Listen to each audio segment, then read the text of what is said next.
friend Doug Minty is here. He bought a shirt. Yes. While he's here at the VFS Cafe. Doug, it's fantastic to see you. Fantastic pleasure. To meet you.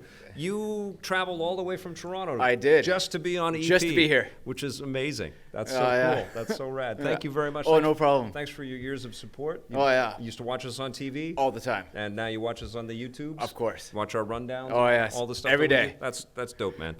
We are playing Ghostbusters today. And I understand that you played this before. Yes. Like a lot of us out there. It's the de facto Ghostbusters 3, so you can press start. It's the de facto Ghostbusters 3 because the late and great Harold Ramis is in there, Bill Murray's in there, Dan Aykroyd's in there, and Ernie Johnson is in there, and lots of other... Ernie Hudson. Sorry, Ernie Hudson. Love you, buddy. But they're all in there, and they're very well represented. It's got a great comedic tone to it, and of course everything has been HDified, so it looks a little bit better. Doug's going to play that, but you guys know the deal. This is Let's Play and Chat. So if you've got any questions or any comments, go ahead and throw them out. I'm going to fill. Ernie Johnson, I love Inside the NBA from Illmatic662. I'm going to throw one out to Abby Jameson, who I gave a shout out to before because I enjoyed the Rocket Knight Redux that happened in 2010. I talked about it in Buried Treasure, and I said, we need all those old classic Konami games back, better than that terrible Contra game. And I brought up Time Pilot, which I know you're a fan of as well as I am, Abby. I don't know why people are sleeping on Time Pilot. It's an amazing game. Was it? Oh. Well, they did a much better job. Blake just told me that some of the Contra people worked on Rocket Knight. Oh, the original Rocket Knight Adventures. Oh, okay. So when Contra was good on the Genesis, they also were really good when they made Rocket Knight Adventures back then. Hey, I live in Toronto. Wow, Doug traveled a long way. That's a huge fan. That's from Christopher Keach. Where are you, Christopher? Come on, Christopher. Come on, buddy. Doug is repping right here. He's showing up. Come on, Toronto. Come on out. Come and hang with us in Vancouver. It only rains 90% of the time out here during the fall. No, but it keeps us green, so we need it. We got a question from SamIam111. Do you remember the Ghostbusters multiplayer modes from the original release? If so, what were your favorite modes? I played it solo. That's the tough thing, right? I play a lot of these games solo because I can't I have to review them, so I can't really, I get the games early and I got to review them, so I don't always play them online or with other people, but that would be awesome. I don't know if there is even multiplayer in the new game. I haven't gotten deep enough into it. No multiplayer, it's all solo. It's a really cool game though, visually really, really cool, especially when you're blasting with your plasma beams and all that stuff. Don't cross the streams. How does this compare to the PC version from Rotten Tanuki? Have not checked it out on the PC. I just have the Xbox One code. Blake, have you been playing it on the Switch? Okay, how did it look on the Switch? It looks Oh yeah, Blake always plays the Switch in portable mode, and he says it looks pretty good on the Switch. I haven't seen it on the Switch. Question from Jeff Meacham. Do you know if Robert Downey Jr. is going to be in the new Black Widow movie?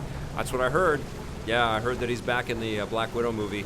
I think that we are never not going to see these original actors pop up again and again in the MCU. They're leaving a story arc. They're not leaving the franchise. And here's what else is going to freak you guys out. We know that they've all been digitized, and so digital versions of these actors will pop up when the real actors can't show up and they're too busy doing something else. So they're going to be in there all the time. Didn't they do that with Natalie Portman? They put her into Avengers Endgame, but it was digital. Like she didn't really show up for a day, but she ended up in somewhere. I don't know. Okay. Oh my God, my brother played with my uncle's gun and shot our family dog by accident. My dad is going to kill him. What should we do? I don't know what's happening here. This is a weird comment on the day that I reviewed Joker. That's weird. Question, Vic, do you know if... oh, that was Robert Downey Jr. Okay. Play this version or 8-bit Ghostbusters? Stuart Leckie is asking that. I haven't played the 8-bit Ghostbusters, but I kept getting comments on the Sega Genesis mini videos that we did that Ghostbusters should have been on that machine as well, so I checked out the Sega Genesis version of Ghostbusters. Cool. Super cool game. Ghostbusters is such a great franchise for video game adaptation. that there should be tons of these types of games. I really am hopeful that next year's movie is going to rock. I think that's what this is all about too, right? Bringing this back to kind of keep the Ghostbusters love alive. But hopefully the new movie is going to be amazing. Let's see. Sex Zed says, nice, I need EPN swag. You can come to the cafe and you can buy it right here in person, which Doug just did. Or you can pick something up on Teespring or Design by Humans. We have a shop on Design by Humans. And I think we have a T-shirt elephant shop as well. But yeah, we've got shirts and we've got coffee, which you can actually pick up I think the coffee is the only thing. And we partnered with our buds at 8-Bit Beans for, this is weird, it's the home shopping channel right now. But we partnered with our buds at 8-Bit Beans on the Espresso Playground, and you can buy bags of the coffee on Amazon, which is pretty rad. And they made an 8-bit version of me. I don't know if you've ever seen that, it's all surreal.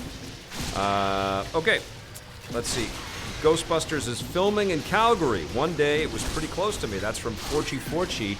That is cool, man. It's Ivan Reitman working with his son, right? On Ghostbusters, I believe.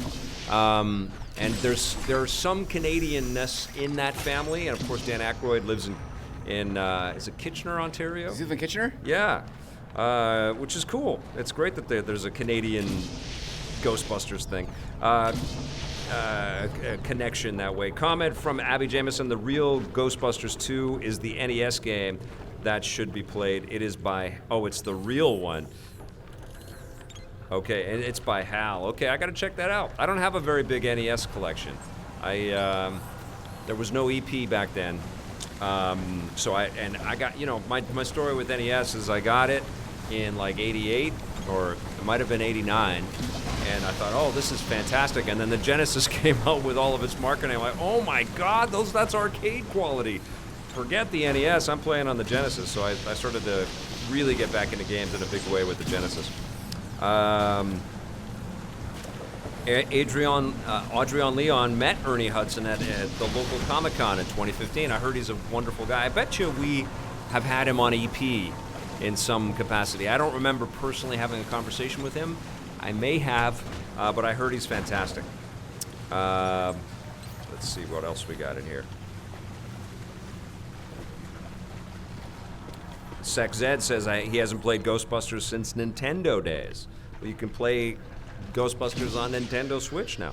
They should do, I say this all the time, but all of these licensed games, they just sort of sit in purgatory. They're just like out there because of whatever deals all these companies have done, but there's so many classic titles based around properties like this that are like nowhere to be seen. And like if you're going to re-release an HD version of this, why not have some of those old classic games be available on some of the stores? They would all run on Steam. I don't get it. I don't understand why companies don't think long-term with a lot of this stuff. Ryoga 316 says, do you plan to review River City Girls in the future? I don't know. I have hovered over it, but I've been slammed with a bunch of different games. Stuff is coming up. I'm going to be reviewing this. I've got the Mario and Sonic at the Winter Games, the Olympic game coming pretty soon. I've got a game called Warsaw that I'm going to be looking at. I'm looking at the new Grid. I'm looking at Trine 4, and of course some of the biggies like Call of Duty 4 are coming out. So my calendar and my schedule is getting filled up with games. And River City Girls came out a little while ago. Maybe before the end of the year, I'll have time to go back and check out some of these games that I haven't had time to hit, and that's one of them. Single-player PUBG is a better comparison than Breath of the Wild. Yeah, yes, for sure. He's talking about my Ghost Recon comment. That's Forchi again. I feel like Breath of the Wild has infiltrated everybody's psyche, and everybody that's making games right now is kind of thinking about the emergent gameplay that's a part of that title. And I think there was an aspiration to provide some of that in Ghost Recon Breakpoint. I'd love to be able to play the Aliens or Bucky O'Hare arcade games on modern platforms. A.B. Jameson with some great callbacks. That's awesome. Liquor Run, question, I'm in a gaming rut, Vic. Any advice on how to get my passion back? I'm a lifelong gamer, and I need something to get it back. My game list queue is in the hundreds, and I can't get into anything. I will be dead honest with you. Because I go through that too. Like sometimes it's just, especially after a massive game, like last year when we played, both Johnny and I were talking about this. We loved Breath of the Wild so much. They're both our favorite games of all time. It's my favorite game, it's his favorite game. It's my daughter's favorite game. It should be yours. If you haven't played it, play Breath of the Wild. So if you're in a gaming rut and haven't played that, there's your answer right there. That's you have to take 2 of those and call me in the morning. But what I've discovered is the cartridge games are an amazing entree. Like they're a fantastic way to get back onto the freeway of digging games again, and to appreciate the roots of the business, and to really kind of dig into the fact that people were starting to discover what made video games connect with us, especially for the Super Nintendo and the Sega Genesis. So if you're in a rut and you want to play games and just have fun with them again, I would say pick up something like the Sega Genesis Mini, or the Mini NES or Super Nintendo consoles if you don't have those already, or splurge and buy the analog systems that I've reviewed and talked about, the Mega SG or the Super NT, and then find some of those carts and go to some classic shops and go and meet weirdos that have been collecting these games and will sell them in paper bags to you, like I have done. Like get on eBay and Craigslist and say, I want to meet you at the mall, and I'm going to give you some money, and you're going to give me some cartridges in a paper bag. I can't believe I've done that. It's like a drug deal, but for nerds. And I brought my kid along on these deals where 2 middle-aged dudes are meeting, and I'm like handing them fistfuls of cash, and I get some old carts. But it's a wonderful experience because it harkens back to when games had nothing else except fun. You know, now there's a lot of other, crazy. Stuff attached to games. There's all of these little extra bits and the always online and the constant patching and for every game that launches there's like 1,000 YouTube channels complaining about it now, so that's kind of the world that we're in right now. The other thing that I would actually recommend you checking out is Apple Arcade. Believe it or not, it's pretty damn great, and the games are very easy to jump into. Vic, one quick question, like how is Google's version of Apple? I haven't checked that out yet. I would imagine that they're doing the very same kinds of deals that Apple is. That's a great question. I definitely am going to check out the Google stuff for sure. Sweet. Yeah, it's got, I think, an even bigger library than Apple Arcade. But I hope people are investing in these subscription services and letting them sort of breathe a little bit, because that's going to turn into more investment and some more risk-taking at a different kind of level, like not the go bankrupt level, like if your game isn't a hit, then we got to fire everybody kind of level, which the rest of the industry kind of sort of hums along at. Apple Arcade might be sustainable, and I don't know. I don't know all the economics on it. I mean, it all depends on the subscription. The history of games isn't respected nearly enough, which seems odd to me that it's one of the most immersive mediums. Abby, you're so correct. A former colleague of ours named Martin Ray, who ran the AIAS, the Academy of Interactive Arts and Sciences, and put on the DICE event. Oh, no. Fantastic guy. I was thinking about him last night, and I haven't talked to him in a while. He actually jump-started Season 3 of Electric Playground back in the day, and one of my greatest friends and mentors in my world. But he said years ago when he was leaving AIAS, he signed up to work at a VR company, that the games industry doesn't do enough to help kind of elevate the story around itself. Talk about the artistry involved in creating this, the creative ambition. I mean, that's what EP was based on, and he believed in EP, and he helped to, push EP forward based on a lot of those philosophies. But yes, you're absolutely true.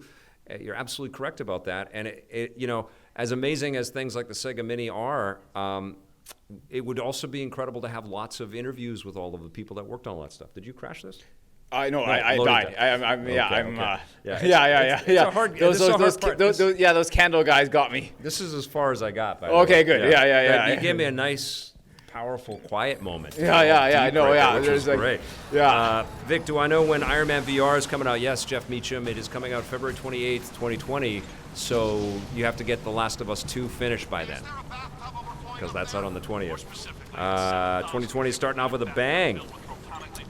Comment from Adrian Leon. I was hoping you would like Dragon Quest XI S better than the original version. Glad to hear it. Yeah, it's amazing. What a that's how you port a game to the Switch right there. You know, that's proof positive. I was shocked at how good looking Dragon Quest XI S looked on the Switch. I was not prepared for that. It's a beautiful game. It was crazy to be playing that.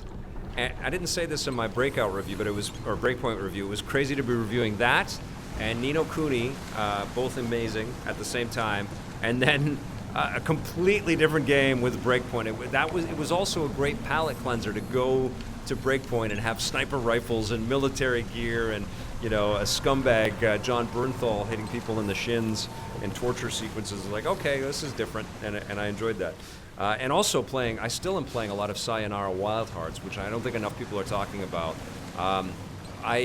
My nephew and my daughter go to the same school, and I take them into class in the morning into the school together. And my nephew arrives a bit early, and so he comes and we sit down, and I'm always reviewing games, and I'm showing him new games all the time. So lucky kid, right?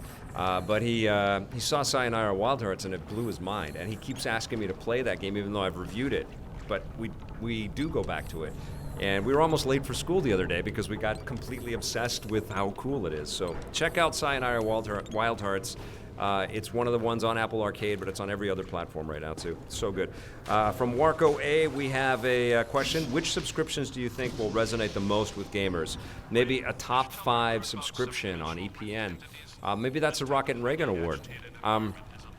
Here's what I have been thinking about subscriptions, all right? I don't want to sound like I'm jumping on a bandwagon here because a lot has to be proved out. First and foremost, the developers need to be getting paid, and they need to be able to sustain themselves, and they need to be pushed into a creative zone so that these games are good and getting better. So that's the most important thing. But what we are entering into with subscription, we've had fantastic success with consoles since the Atari 2600. You know, they've penetrated into, I said the word penetrate, you guys are all snickering right now, but they've penetrated into millions of homes. And maybe we get into that 100 million home kind of thing with the PlayStation 4 or the NES or this, you know, we get into that kind of bracket. What we're dealing here with subscription, though, is the propensity to get into billions of homes or a billion homes, hundreds of millions of homes. You know, there are billions of Google devices out there on all the time that could download the Google Play Pass games. And same thing goes with Apple Arcade. Now, these games are not supposed to be the free-to-play model where it's about obsessiveness and trying to catch the whales and trying to sell you the currencies to keep you going and come checking in every day. These are games that have a start, a middle, and an end, and they're crafted to be just complete escapes. Same kind of thing goes with Stadia. They have a lot to prove. We don't know anything about it. It's shocking that it's coming up so quickly, but presumably with the right marketing power and the right partnerships so that everybody's internet speeds are perfect, these services will eventually get into millions and then hundreds of millions and then potentially, because you're going to be able to play these games wherever. You're not limited by having to go, like, I think one of the biggest crying shames in the video game, in the history of games, is the fact that Spider-Man, which is an amazing PlayStation 4 exclusive, it's a crying damn shame that it's a PlayStation 4 exclusive. If there is one video game on Earth that every person should play because of the amount of awareness of the character and the success of the MCU, it's Insomniac's Spider-Man game. And I think it's just a total shame that anybody that invested and took the bet that Xbox was going to deliver awesome stuff in this generation, they're completely shut out of the opportunity to play Spider-Man unless they spend a few $100s and get a PlayStation 4. And that's what we're moving into, you know? The minute we get, and I also believe that it's going to be PlayStation 4, God of War, Last of Us, Gears of War 5. It'll be that caliber of game that is going to be made for streaming services and paid for to be made for streaming services, just like we're seeing incredibly expensive shows on Disney Plus and Netflix and stuff. We're going to see incredibly expensive, high-profile games, hitting Stadia and exclusive to Stadia, but exclusive is going to really mean something different very soon. In order to get people to have these water cooler moments around video games, and that is going to be amazing. Like a game at the fidelity and the impact of Spider-Man that you don't have to think about where you're going to play it. That's what the industry needs. That's what the industry needs to move to, a new stratosphere. Because then from there, it's like that is the norm.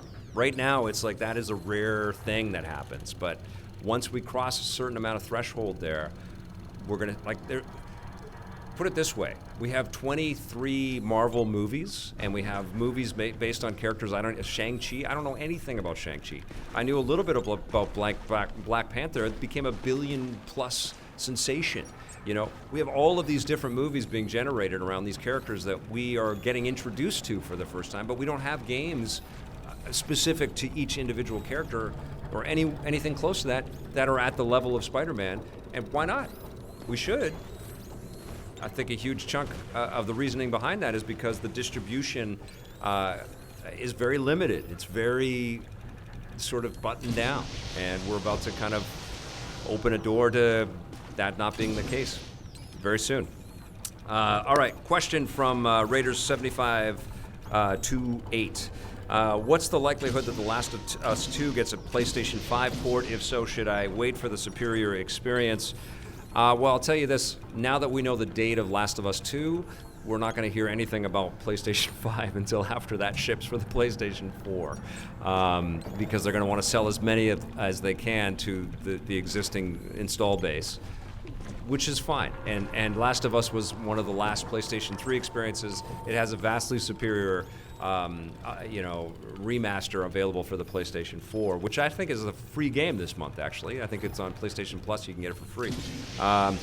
So we will definitely get Last of Us 2 on PlayStation 5, and it will definitely be better. And I think we're also going to get Spider-Man, and we're also going to get... Well, first of all, they'll be backwards compatible, but there will be benefits to playing classic games on the new machine. These things are so precious. These experiences are so precious to Sony. Like, they're valuable properties, and they're going to figure out a way to monetize on them more, likely through subscription, likely through PlayStation Now. I think they're going to get really aggressive with PlayStation Now. And so those games will be available to be played on other platforms, which is great. Question from Liquor Run. Which upcoming game do you think will be your next Breath of the Wild? Oh, man. Breath of the Wild 2. I don't know. I wasn't expecting Breath of the Wild to be that, I didn't think it was going to be a Miyazaki movie that I could play. It was profound. Maybe something in the Batman Arkham space is coming. Rocksteady's been busy, and Warner Brothers Montreal. That's my favorite franchise or trilogy, or quadrilogy, because I love Origins as well. I love those games. It'd be great to see an Uncharted that sort of goes into this open world kind of space as well. Now that Naughty Dog is wrapping up and they can pivot to the next thing. I don't know, man, but that is definitely going to inspire a lot of really cool games, not least of which is whatever Nintendo's got cooking too. If rumors are to be believed, PlayStation 5 will be backwards compatible with PlayStation 4 games. Stuart Leckie, I'm sure they will do that.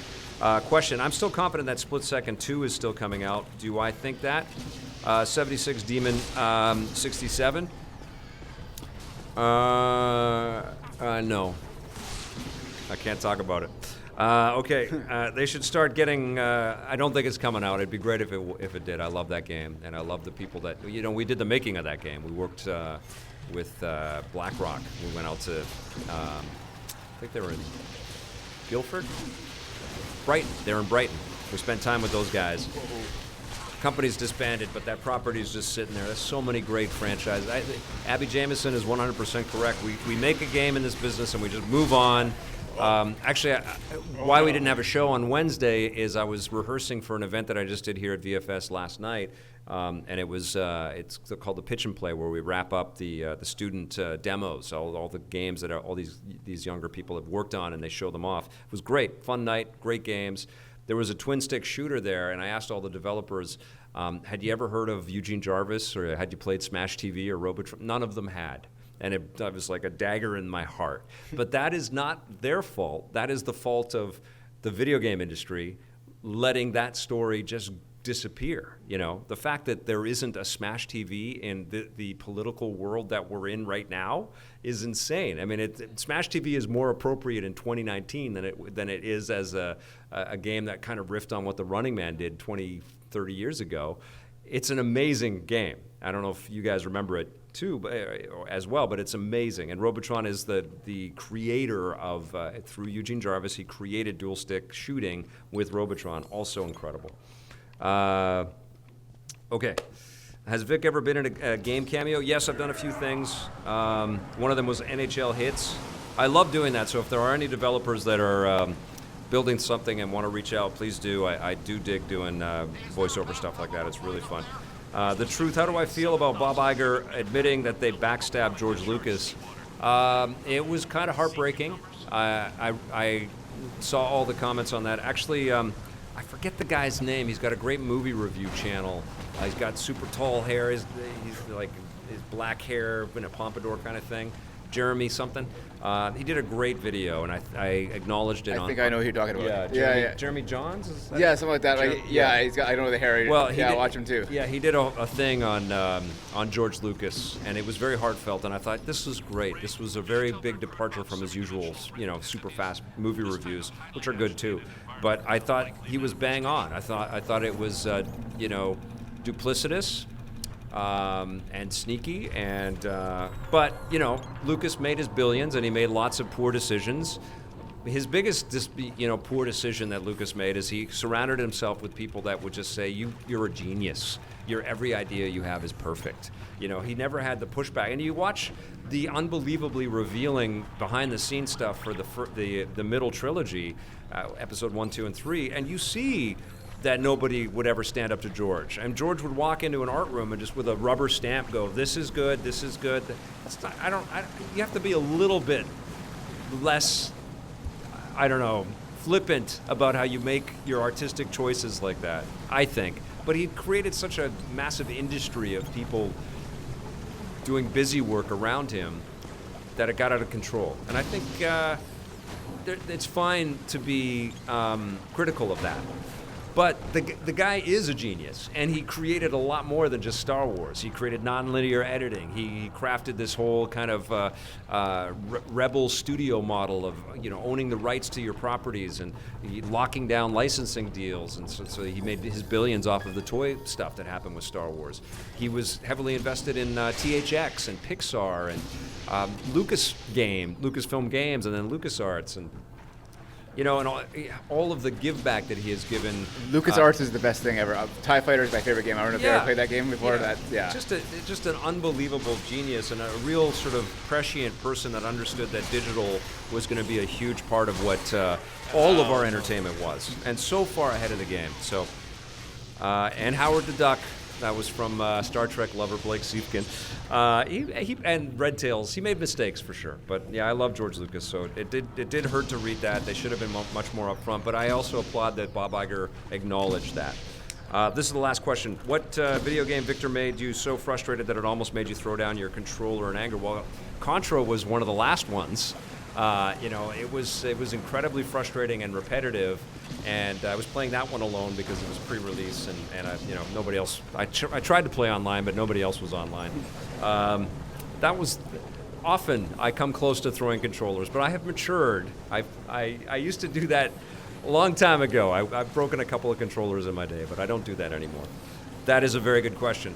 You guys, it is time for you to all go and enjoy your weekends. I'm very curious to hear your thoughts on Joker if you're going to go and see the movie. Definitely let us know. You can comment under the review of the movie that will be clipped out as a separate video. Thank you all so much for watching. We'll be back on Monday with a brand new episode of EP Live at 4:30 p.m. Pacific. You can come and watch it live in person at the VFS Cafe at 390 West Hastings. Have yourselves a fantastic weekend, and remember, play forever.